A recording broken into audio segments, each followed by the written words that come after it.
Hi, this is Amy Lee, and I'm going to talk a little bit about accreditation. This was the subject of the luncheon chat for the first year classes and the second year classes in the month of, well, at the end of September and the beginning of October. And I just wanted to let you know about a program event. So I'm going to share my screen. So this is our accrediting body. They are called the Council on Education for Public Health, and they accredit schools and programs of public health. The Consortium of Eastern Ohio Master Public Health Program is a program because we have one Master Public Health degree, which is a generalist track degree, and we have our dietetics degree and nutrition track degrees, which are both MPH degrees. The MPH degree is a practice degree in that we hope when you graduate with your MPH that you will be able to use what you can use from the degree. Now, if you go on to a doctoral degree, like a PhD or a DRPH, that has more advanced concepts in public health. And the PhD is the academic degree, which means maybe you'll go into academia, but a lot of it is research and more academic based, whereas the DRPH, which is what Dr. Poe has, is a more practice-based degree. And the Council on Education for Public Health accredits all those public health related degrees. So let me expand this a little bit.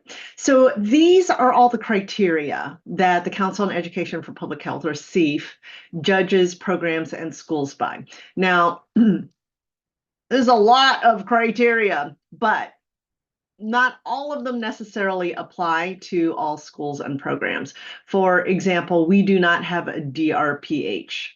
So we're not going to answer to the DRPH portion of this, but we will answer to the MPH portion of this. We will not answer to the DRPH foundational competencies piece or the applied practice piece. And we do not have a bachelor's degree program in our consortium, in our unit of accreditation. And so all of these bachelor's degree type criteria, we don't have to respond to.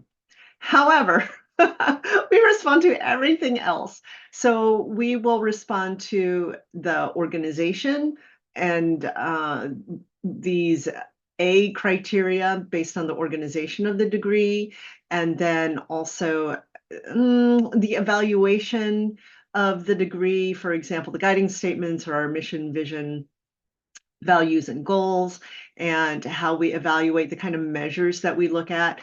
That is why we survey you at the end of every semester and also every year, and when you finish the program. And, sorry. And after you finish the program, you will get a survey 1 year after and 2 years after, and then I promise not to bother you anymore. Except for sending out emails about public health opportunities, conferences, etc., but not to survey you. Alumni perceptions of curricular effectiveness, that's the survey that I'm talking about.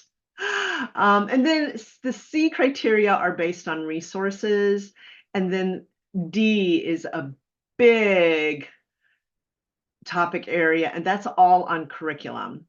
And that's why we really are trying to make sure that our assignments comply with the competencies that CEOMPH gives to us.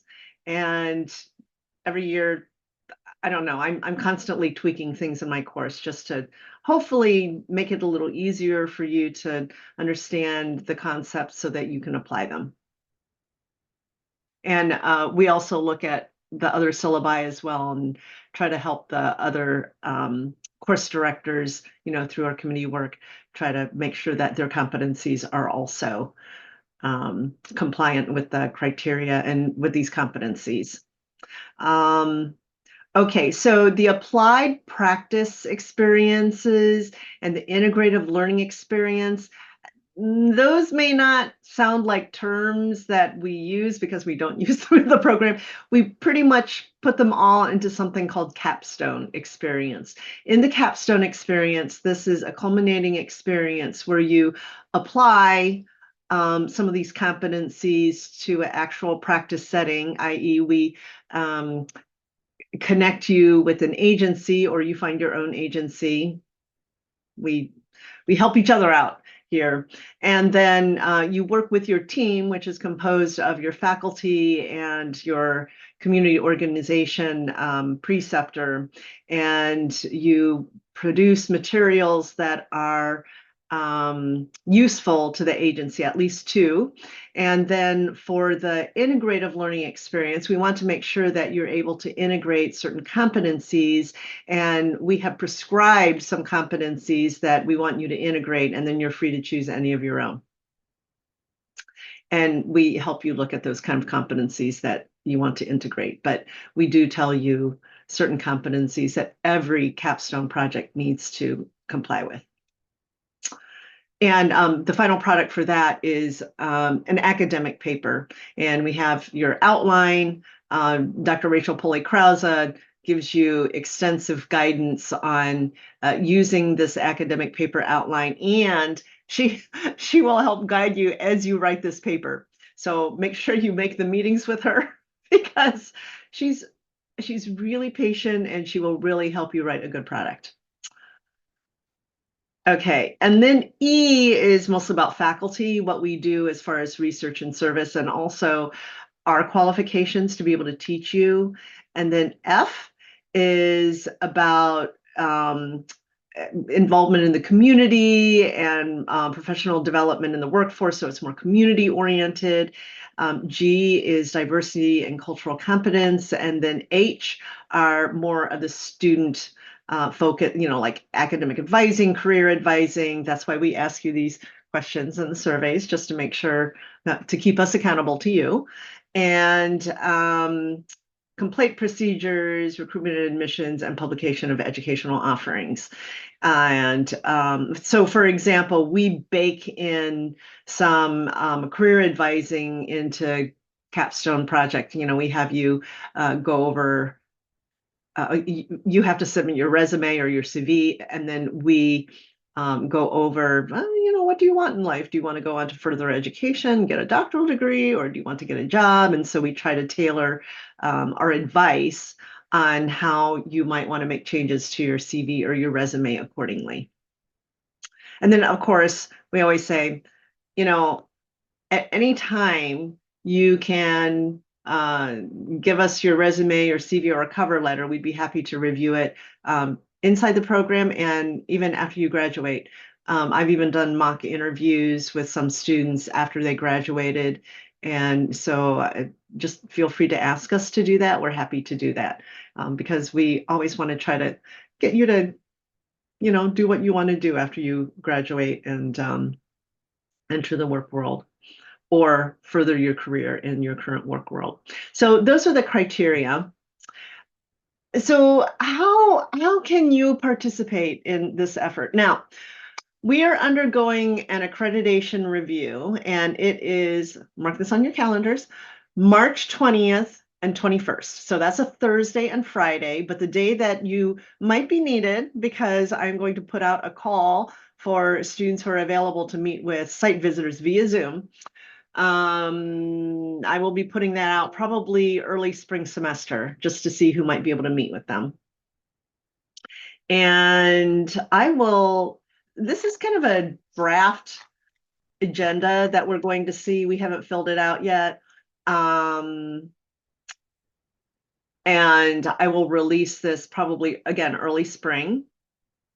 And we may put them up in the Kent State Conference Center Hotel that's fairly close. It's just down one exit. And, somebody will pick them up.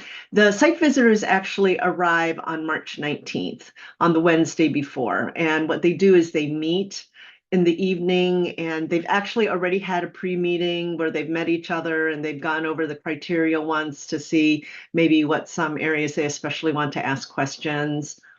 Hopefully there won't be many. And then they meet for dinner. and then somebody will pick them up at the hotel and bring them to, we'll have everything based at Northeast Ohio Medical University.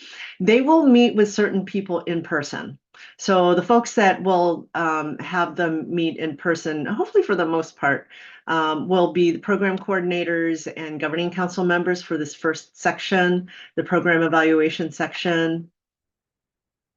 And then there's curriculum 1 and curriculum 2. Curriculum 1 concerns the competencies. So it's the foundational knowledge areas, foundational competencies, and then the concentration competencies. The dietetics and nutrition tracks have different competencies than track competencies than the generalist track competencies. The generalist track students, as you know, take the generalist track courses, which include public health practice and issues, the grant writing course, and public health research and evaluation. And the nutrition and dietetics students, they take their track of courses through the University of Akron for the dietetics students and Youngstown State University for the nutrition track. So those will be the questions on those competencies. And what they do is they will look at the syllabus to make sure that the syllabus, the instructor talks about it in the lecture, and then they'll look at the assignment that is meant to have you demonstrate your competency. And so there are particular details that we as faculty need to comply with. For example, if it's a group assignment, how do you know that each individual student is able to do it? So you will find a little bit of redundancy in terms of you demonstrating, for example, putting together a project charter and a Gantt chart as an individual, and then we want you to do it as a group. Because we want to make sure that each individual student can do something, and then also that you can do it as a group. And also there are some competencies that have a couple of components. For example, there's one that says to use quantitative and qualitative data collection methods. And so we need to make sure that every student gets both components. Curriculum 2 is more about the capstone project and also our distance education. So for our capstone project, we'll talk about how you work with the community agencies for the applied practice experience portion of it and have to put together at least 2 products that are useful to that agency. And then the integrative learning part where you combine these competencies and you pretty much put them together for your academic paper for us.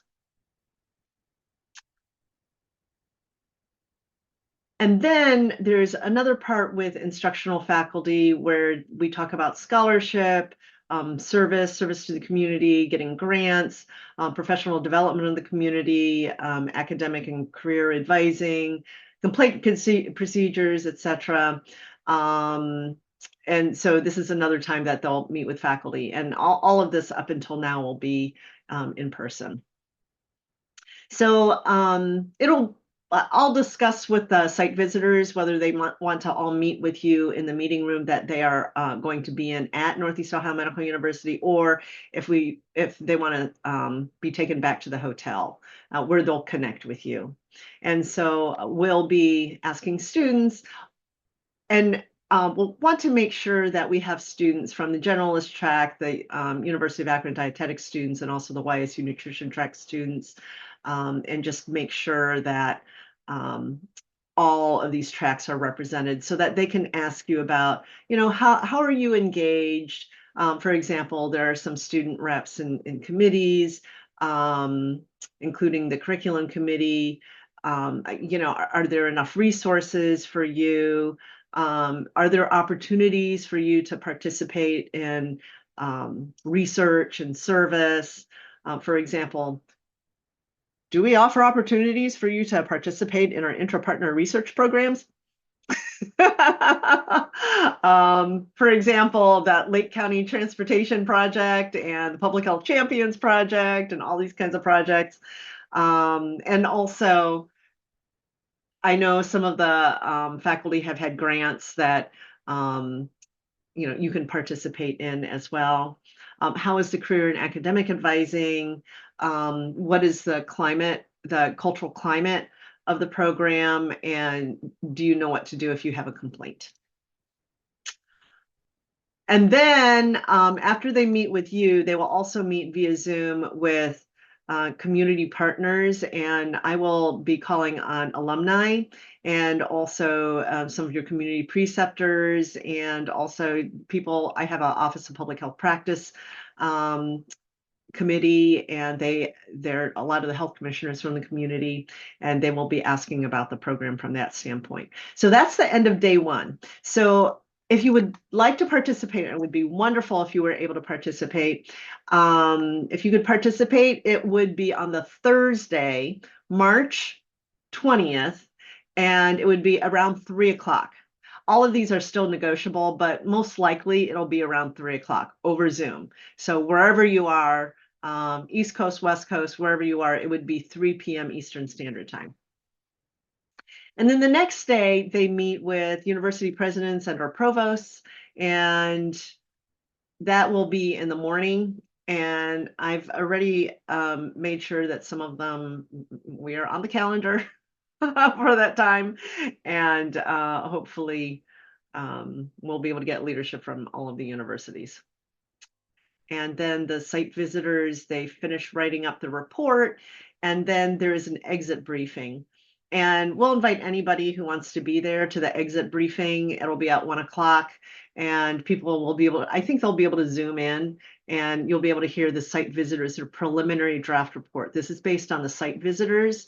And then what happens is that the staff on the team will make sure the report is as the site visitors would like. They submit it to the Council on Education for Public Health, and at their next meeting, they examine what the team has written. And we also get to have a response as well. And so they may adjust some of the findings either up or down, either being met, the criterion being met with commentary. So those two decisions are still compliant. And now, if you get a partially met, that means there's something that you're going to have to do, and that's a non-compliant finding. And then there's a not met, and not met is very, very unusual for them to be able to issue that kind of a decision for any of the criteria. So that's it for accreditation. I hope you are a little familiar with what we have to go through. I'm actually a site visitor for the Council on Education for Public Health, so I'm familiar with these procedures, and I'm crossing fingers that we have a good site visit. Last site visit that we had, by the way, which was, I think, fall of 2006. It was in 2016, and the decision came out 2017. But the site visit in 2016, we were completely compliant with all the criteria. And so we're endeavoring to try to be completely compliant with all the criteria again. We've we've collected all the data for the surveys and everything. We just have to collect it and just make sure that we answer to all the criteria. We're in the midst of putting together all of the data and just kind of putting it in the preliminary self-study right now. And the final self-study will be due, I believe, in February. So we hope that you'll be a part of the process. And by the way, I will be sending sections out to to all of you so that you can look at parts of what we've got. There'll be parts that are relevant to you. And so, feel free to, correct me if I'm wrong, or just let me know about the sections. Or, you can just read it, because a lot of the information is kind of historical. It's information that we've collected mostly over the last 3 years. So be interested to, see any of your input on any of it, and would be really interested if some of you would be able to meet with some of the site visitors on March 20th, Thursday, probably at around 3 o'clock. So thank you for listening in, and that's Academic Public Health Accreditation.